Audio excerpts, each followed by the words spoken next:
So inuwi natin yung unit for emergency lang, no, o para lang makauwi. Wala tayong alternator. Yung nabili nating sasakyan walang alternator, isa magpatuwing tayo ng mahal. Ayan, ginawa namin is tinalian ko na lang ng lubid para mapaikot lang yung kanyang water pump. Ayan, para hindi siya mag-overheat. So running naman to ang makina, bagong overhaul, nakasalpak lang, hindi pa talaga to nabibreak in. So ayan, glue plug niya tinalian ko din muna ng alambre. So uwi na natin sa garahe natin kasi yung pinaglalagyan nito doon ng truck na to, yung parking nito is gagamitin daw. So okay naman, kawin naman tayo ng ano.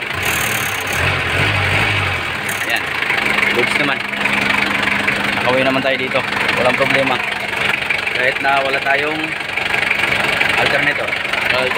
Walang problema, uwi natin ang unit. So yan na, tubig natin lumalabas dito. Yan, good stuff.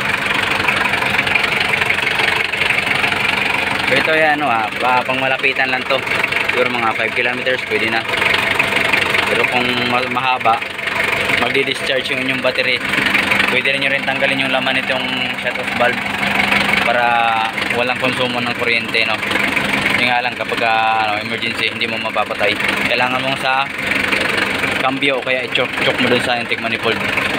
So ito naman is malapit lang, nasa 2 km lang tayo para lang may uwi dito. Kaysa magpatuwing tayo, ito na,